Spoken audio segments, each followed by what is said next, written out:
Selamat pagi, Ibu Bapak dan Saudara sekalian. Kita akan melanjutkan program Makin Dekat Tuhan dari GSRI Taman Sari. Mari kita berdoa.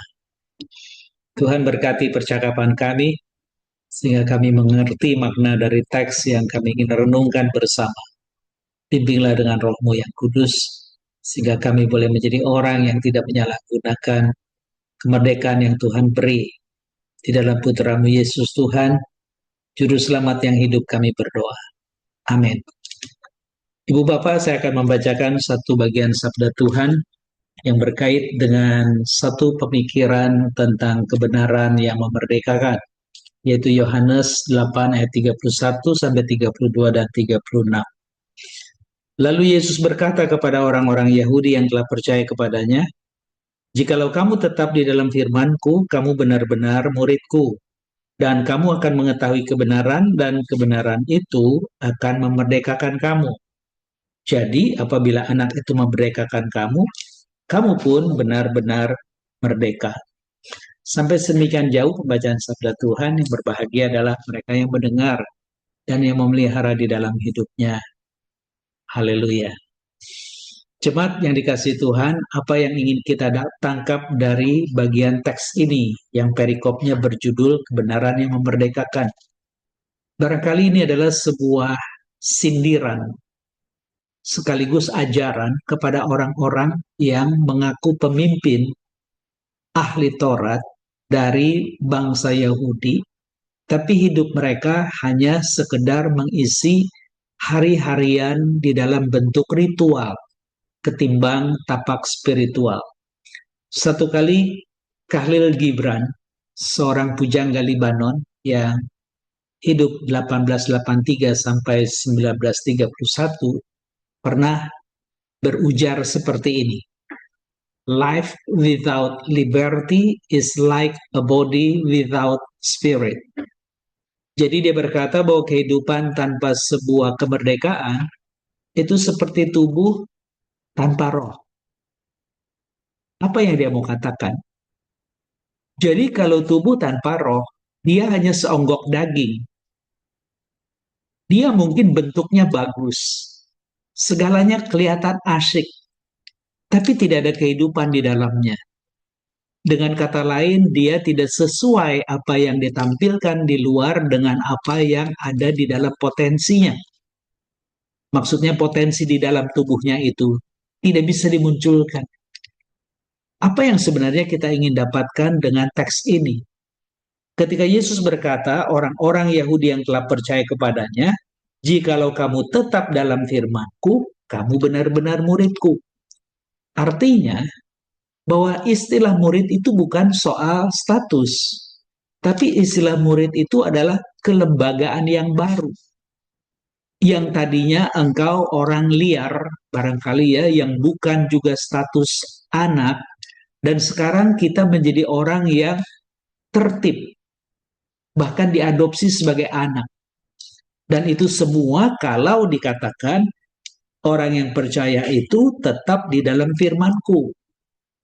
Nah, bisa saja firman itu adalah kita tidak lupa membaca sabda Tuhan. Bisa juga itu adalah bagian kita merenungkan sabda Tuhan. Tapi ketika kita menyadari bahwa firman-Ku itu, ya, yang di awal dikatakan pada mulanya adalah firman-firman bersama Allah, dan firman itu juga Allah. Jadi sebenarnya ini bukan soal bagian sesuatu yang bersifat tekstual, sesuatu yang sekedar manual kehidupan, tapi ini adalah relasi personal dengan Sang Firman itu sendiri, Yesus Kristus. Nah, yang menarik pada waktu itu, mereka yang mengaku sebagai pemimpin-pemimpin agama, ya, tua-tua bangsa Yahudi dan ahli Taurat, orang Farisi, mereka justru berupaya menolak Kristus habis-habisan. Sementara mereka merasa bahwa mereka masih menjalankan kehidupan hari-harian mereka sebagaimana yang sepatutnya. Disitulah dia mengeritik bahwa kalau engkau, dia katakan, ada di dalam firman-Ku, kamu benar-benar murid-Ku, dan kamu akan mengetahui, katanya, kebenaran, dan kebenaran itu memerdekakan kamu. Jadi kebenaran yang mana yang sebenarnya sedang mau dimunculkan oleh Yesus? Apakah kebenaran yang sedang dijalankan secara ritual oleh pimpinan dari bangsa Yahudi, tua-tua itu maupun ahli Taurat? Atau kebenaran yang sedang diajarkan Yesus sebagai Sang Firman? Bagian itulah yang sebenarnya menjadi sebuah kontroversi pada waktu itu. Tapi apa yang Ibu Bapak dapatkan di dalam bacaan tadi? Ternyata Yesus mengatakan kebenaran itu bukan kepada satu rujukan tekstual yang tadi saya katakan atau manual, tapi sesuatu yang personal di dalam diri Yesus yang disebut sebagai Sang Anak. Pemaknaan anak ini menjadi penting karena sudah dinubuatkan bahkan hampir 8 abad sebelum Kristus dilahirkan. Khususnya ketika Yesaya bernubuat tentang anak darah yang akan mengandung yang disebut dengan Immanuel. Jadi dengan kata lain, Anda dan saya menyadari bahwa kehadiran Yesus itu adalah kehadiran yang sudah dinubuatkan. Dan apa yang dinubuatkan? Yesus itu adalah Sang Immanuel yang artinya Allah beserta kita.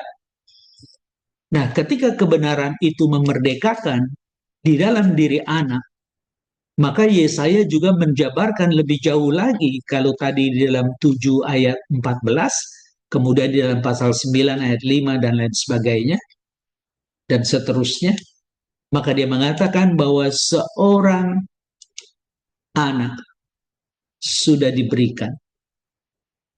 Ketika dia mengatakan apa yang disebut sebagai anak yang dilahirkan, putra diberikan, ya, karena dia menggunakan istilah child dan son. Child itu is born, katanya, dan son itu is given. Jadi pemaknaan child itu adalah keanakan, sama seperti engkau dan saya dilahirkan. Tapi son itu adalah sebuah status yang bersifat hukum. Dan di dalam bagian ini, ketika anak itu di dalam ayat 36 memerdekakan kamu, kamu pun benar-benar merdeka. Jadi ketika di dalam status Yesus bukan sekedar dilahirkan dari seorang perempuan darah Maria, dan akhirnya dibesarkan di Nazaret, tetapi dia punya status keanakan yang disebut, yang diurapi, anak Allah yang hidup, maka engkau dan saya mulai diajak lebih mendekat lagi untuk pemaknaan Yesus anak Allah yang memerdekakan Anda dan saya. Lalu mereka bilang, kami keturunan Abraham tidak pernah dijajah siapapun. Padahal mereka lupa, hari itu mereka sedang dijajah oleh Romawi. Masih tetap sombong. Anda bayangkan kehidupan yang disebutkan tanpa roh itu, ya, kata Gibran itu tanpa kemerdekaan, maksud saya itu seperti tubuh tanpa roh. Maka sebenarnya ini menjadi bagian yang perlu kita garis bawahi.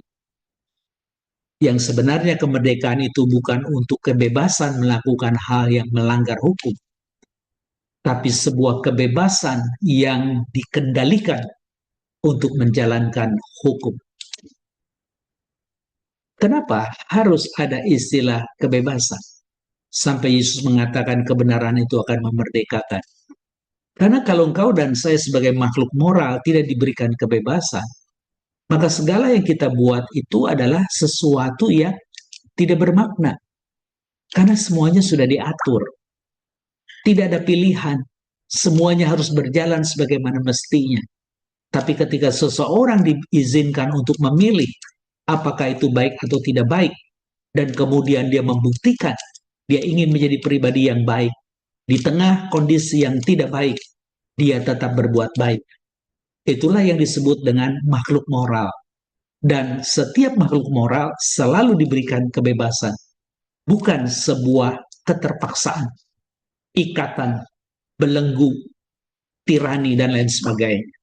Nah, ketika Yesus mau mengatakan engkau dan saya adalah makhluk moral yang dilahirkan kembali oleh Roh Kudus, engkau punya status keanakan sebagai anak-anak Allah karena Yesus putra Allah. Nah, di dalam bagian inilah mereka salah paham. Ketika mengatakan kami keturunan Abraham tidak pernah dijajah siapapun. tidak pernah diperhamba oleh siapapun. Maka Yesus menjawab di dalam ayat yang ke-37, aku tahu bahwa kamu adalah keturunan Abraham, tapi kamu berusaha membunuh aku karena firmanku tidak beroleh tempat di dalam kamu. Apa yang telah kulihat pada Bapa, itulah yang kukatakan, dan apa yang kamu dengar dari Bapakku, itulah yang kamu perbuat. Di dalam ayat yang ke-34, Yesus menggarisbawahi seperti ini. Kata Yesus kepada mereka, sesungguhnya aku berkata kepadamu, setiap orang yang berbuat dosa adalah hamba dosa. Sesudah mereka berkata, kami adalah keturunan Abraham dan tidak pernah menjadi hamba siapapun. Bagaimana engkau dapat berkata kamu akan merdeka?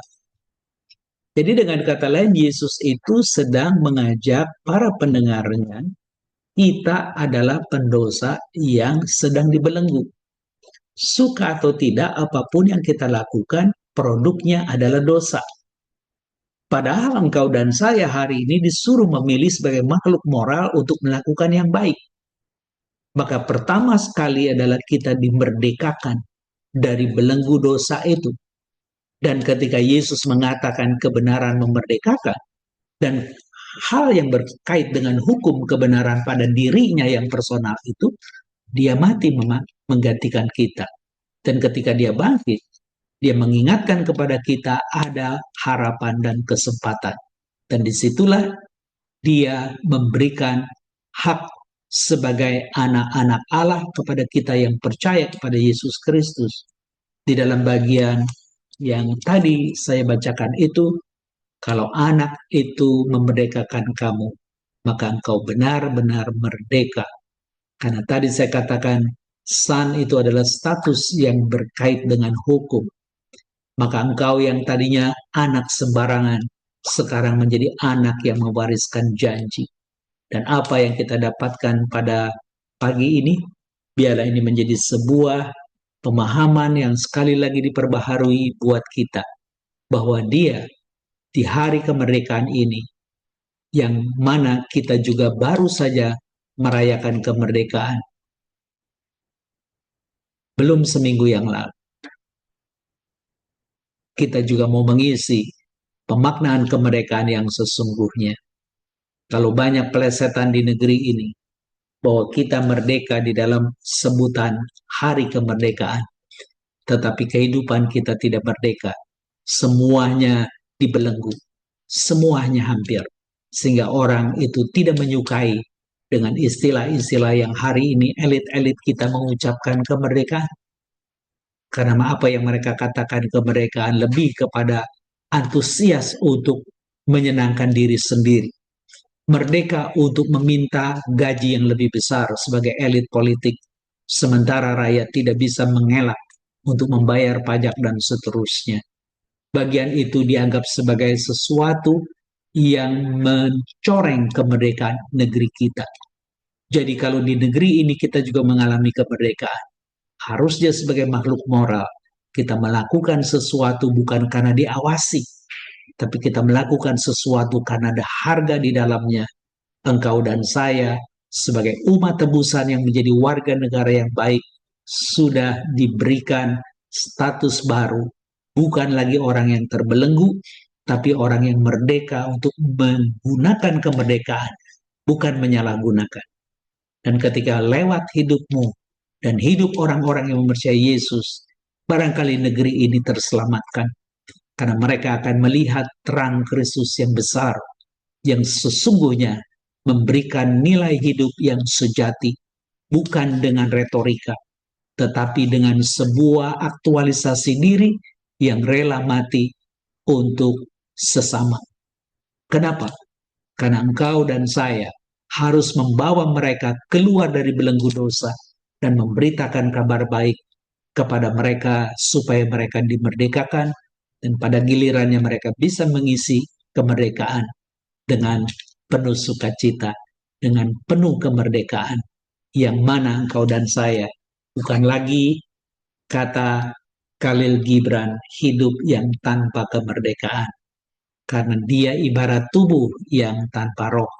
tapi kita adalah kehidupan yang disertai kemerdekaan yang kita maknai, sehingga tubuh yang diizinkan Tuhan sebagai wahana mewujud nyatakan janjinya, dia akan menjadi sebuah wadah kehidupan yang memberikan kepada kita semangat baru untuk menjadi orang-orang yang Gibran pernah ungkapkan.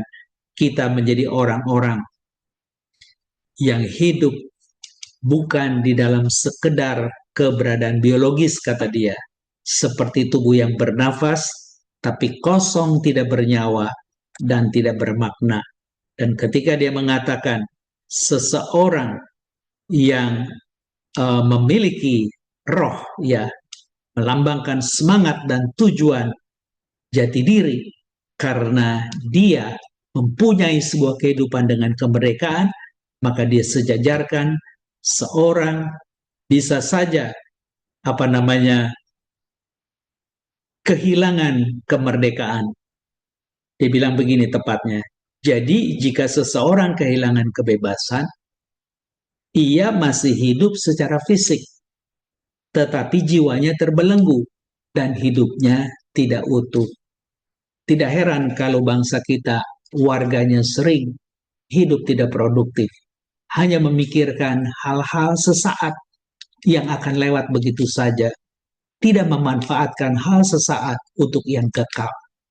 Mulailah dari hidup saudara, sehingga kita boleh sungguh-sungguh orang yang dimerdekakan oleh kebenaran, yang bersifat personal dan legal di dalam diri Yesus Kristus. Kiranya Tuhan menolong kita, kiranya Tuhan membimbing kita. Mari kita berdoa. Tuhan yang baik, kiranya Engkau berkenan menyertai kami untuk bisa menghargai kemerdekaan yang kami dapat bersumber dari kebenaran yang berkait dengan Yesus Kristus yang secara hukum menyatakan dirinya, dan di dalam status keanakannya dia sungguh mati di kayu salib untuk mengampuni dosa kami yang percaya. Dan ketika kami mati bagi dosa, kami boleh hidup bagi Allah di dalam kebebasan, bukan untuk berdosa, tapi untuk mengingatkan tentang aspek dosa yang sudah merajalela di dalam kehidupan banyak insan. Kiranya Engkau memberi kami hikmat untuk menyampaikan kabar baik kepada banyak orang. Nama-Mu saja dipermuliakan. Di dalam Putra-Mu Yesus Kristus, Tuhan dan Juru Selamat, kami berdoa. Amin. Merdeka!